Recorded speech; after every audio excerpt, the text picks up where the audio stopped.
Let's start with the toolbox, and most of the time I'm just going to go to the design library and add in now.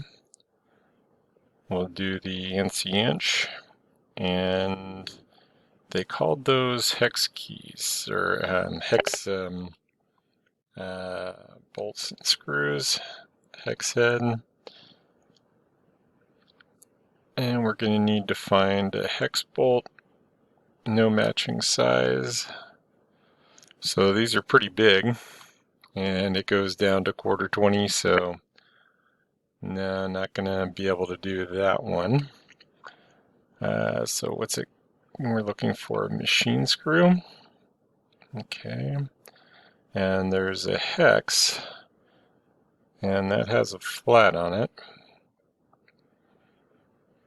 And then the countersunk. Well,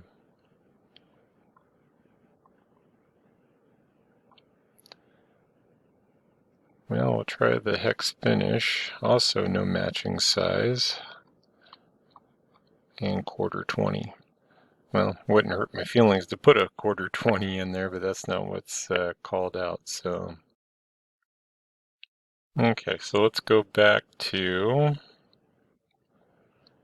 and found out that it's a socket head, or a socket button head cap screw, which makes more sense for the 832.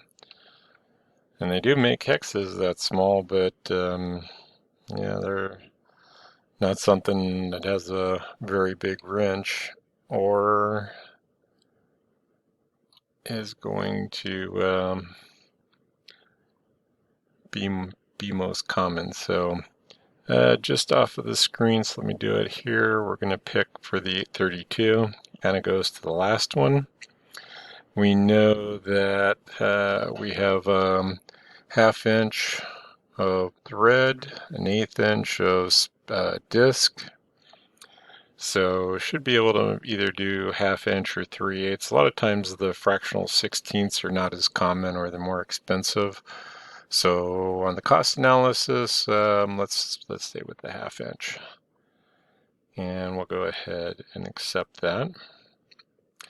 All right, so we're going to check real quick in the options. So hitting the gear. All right, selected the options, Hole Wizard and Toolbox. Right now the lock rotation on new concentric mates to toolbox components is off. I've mentioned that in several of the demos.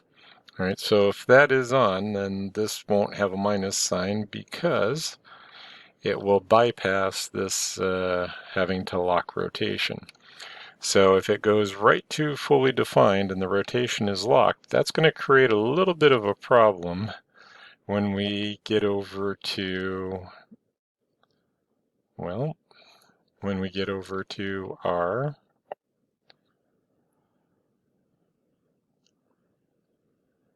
let's see, it said a needle bearing. Oh, that was in the link. So one of the advantages of the bill of materials with step down, so needle roller bearings. We're going to see if we can find something that that fits. So on the tab and the tab, we know that that was 0.75 and that measures 1 inch. So let's go to our washers, drains, bushings, alphabetical order. So bearings, roller bearings, needle roller, and we'll give that one a shot. Now let's see if there was an actual specification. 2, 3,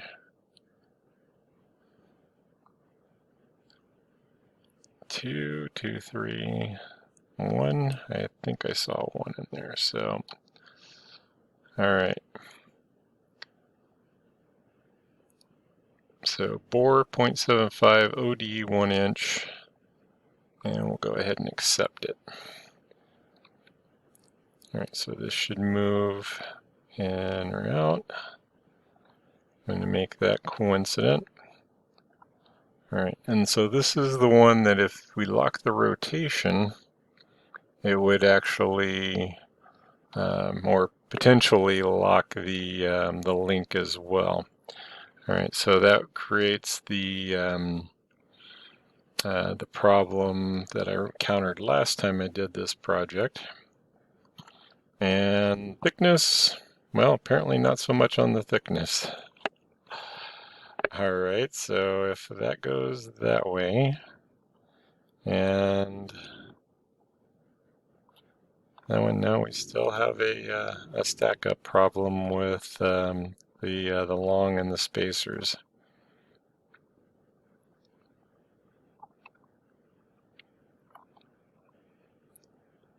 So the bearing size, anyway, looks like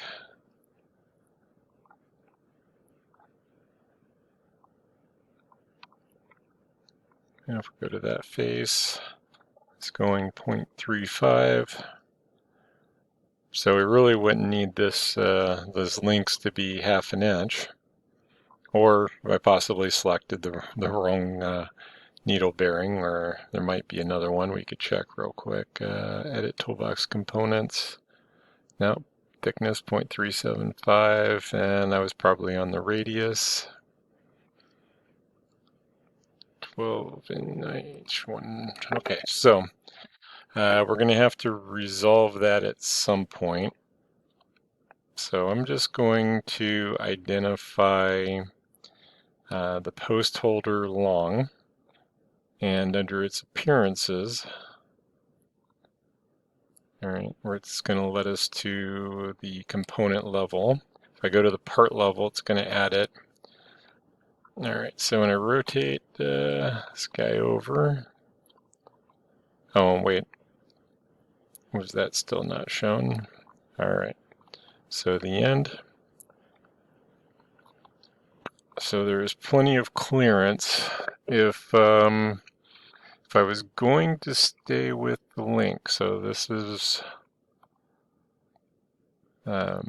still hidden, but knowing that I have that lip, I would probably press that into the seat. So, pretty much making this a counterbore, stay with the 780 for 1/8 of an inch, and then 375, so that when we press the bearing in, it seats up against the face and provides a little more stability. All right, so that's one. And we're going to speed up the process, hopefully, and bring in another post holder long. So holding down the control button, I don't have anything as a mate reference, so that would be one that I would want to consider. I'm just going to reselect it and go coincident. I'm not worried about rotation. Let's see, I did that backwards. So I did want to flip the mate alignment. So on the concentric, we can flip the mate alignment, and of course it throws it out into space somewhere. Not as much as it used to, but in previous versions, it would get out there pretty far. All right, so coincident. No, wrong one. So the holder side versus, well, let's just go ahead and clear those out and start over. That face and that face. And then it warns me about the alignment, and then it warns me about the alignment again when I flip it. All right, so that's not looking too bad. The spacer, hold down the control button, drag another one in, and concentric. And I'm going to position it going that way. And then I'll bring in, let's see, this one I'm not going to be able to, because this now becomes the link 1. And I did, when I grabbed the 2019 version, that view was a little bit clearer. and that 8 was the link 3, but we saw that link 3 had a collision, so that was when I switched it out. And so that one's looking like the long one, which leaves link 1 to be the short one. Alright, so I brought in link 1. I'm going to put that on that face, and that face can be coincident. And then that face and that face can be concentric. And then I will hide again and try to remember to reactivate that. Alright, so even if I manage to miss the needle roller bearing, I am going to drag and drop the same one. Now this one has a mate reference. Alright, all of our toolbox geometry, so I'm holding down the control button, holding down the left mouse button. I see the little symbol, I can hit tab, and when I let go, it's going to have that geometry. If you don't get it, we just do what we did before. All right, so we're going to talk about mate references as more of an advanced topic, an optional topic. So I'm going to do the little fly out here real quick so I can see. All right, so when we do the greater than, less than, we have the display, and we can hide or make transparent as needed. All right, so I don't think that there's really any critical need for, I missed. All right, so hold down the control button, drag. I must have had more than one selected. All right, it comes over, it's not going the way that I want. Don't let go of the buttons yet, hit tab, then let go. And this is more about just the way that I see it going together, or which side I would like the bearings on. Not so much that it has to be aligned. And it would also help with the centering, centering in the bore if it really came down to it. All right, so insert the next component, browse. We're going to go to the post holder short because I reversed it. And I'm going to stay with that face and that face. And again, if you want to try something different, I'm going to try and stay away from that bearing since I may end up changing that out and just make it concentric to the bore. And then we're going to bring in the spacer. So insert component, same as that one. I have it from the Wayback Machine on that one to kind of go through the pull down. All right, and then what I noticed was our short spacer went to the 0.56, and that doesn't make a whole lot of sense unless it's going over the 1/2-13. So apparently I'm not the only one that misses numbers. So I'm just going to double click. Let's do that again since I ran through that kind of quick. We identified the short spacer.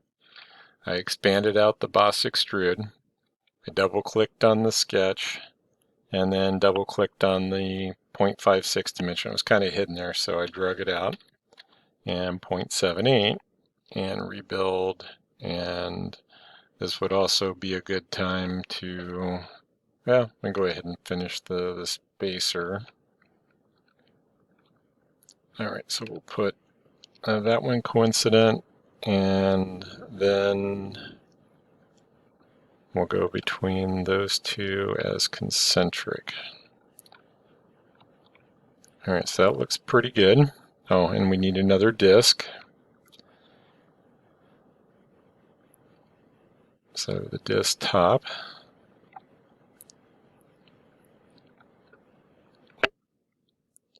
And coincident. And jump pretty close. We'll go concentric. And then the socket head button screw should jump in with the mates. And that did bring up the good point on the lock rotation that if the bearing, well, I guess it depends on which item the bearing is located with.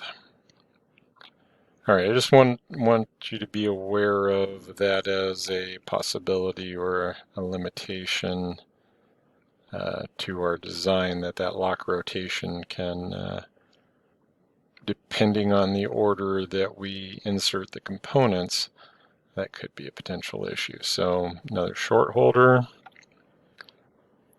And again, I'm going to stay away from the bearing, go concentric, flip the mate alignment. Go ahead and pick the face, and when I find it, hold down the control button, pick the other face, and we'll just set those as the main. Oh, I guess I did not have the control button selected. All right, so that looks pretty good.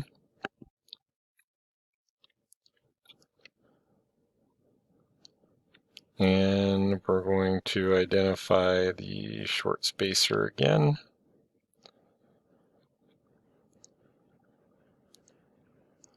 And coincident to the face.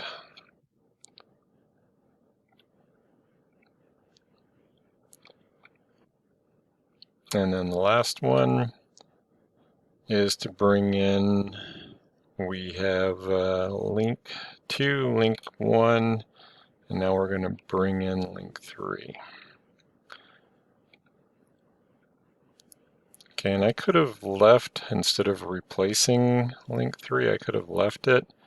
Back when I was trying to figure out what was going on with the interference over here, but having things kind of floating around and just hanging out can be problematic. So this side, the bearing is not going to much matter which side. All right, so highlighting it, tab. And if I was just to drag and drop it, so let's do that on this end. If I was just to drag and drop it close, you would be assigning the concentric. And let's just go ahead and flip the mate alignment. I don't know, I'm going to alternate these for no good reason. And we'll go to the face and make that coincident. All right. So one of these should go to that. And if I go coincident, no, that, oh, let's say it looked like it threw one, but I think that was just it solving. And then we'll go concentric. All right, and then the last one, we need to get those a little bit closer together so that maybe, just they're in the same frame. And we're going to go concentric. Now, that lined up right on the bearing, but not so close. We got the gap. So that's our tolerance stack up. All right, so not terrible. Still have some problems to resolve. This would be where I'd also consider making it static so that it doesn't move without, not coincident. Cancel. See, I was thinking parallel and hit coincident. So let's go grab the face, go to the top, and parallel. Interesting that it went that way, huh? Well, I doubt. Well, that's kind of the solution. I'm not entirely sure if I flip the mate alignment that it's going to do anything better. So based on the lengths and the solution, I can keep kind of changing this until I find one that works.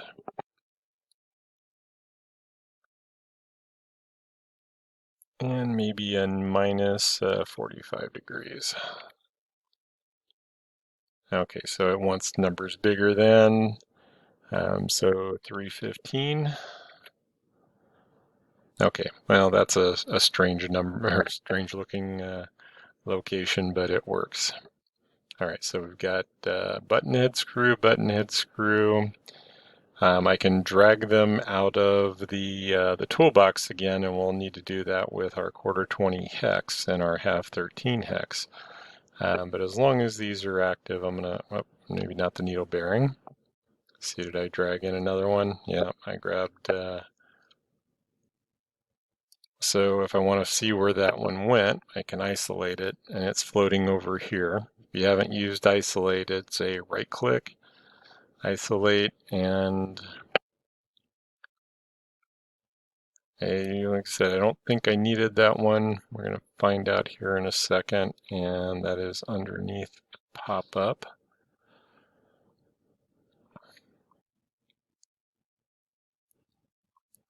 Oh, and we have one more disk to place before I finish this out. Okay, so coincident.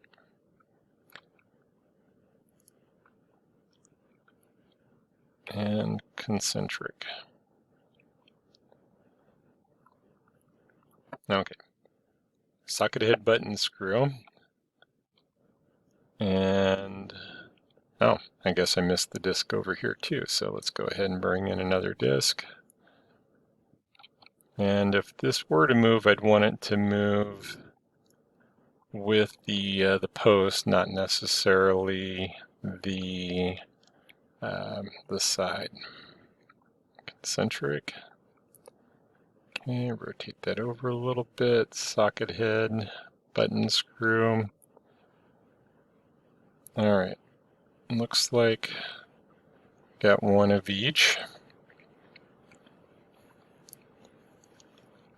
All right, let's go back and find the hex. And the hex head, I think just the hex bolt's fine. And we'll get it close. And it's finding the 1/4-20. Again, this has to go through, what, 3/8. They give us a length, and we'll have to go back and check for it.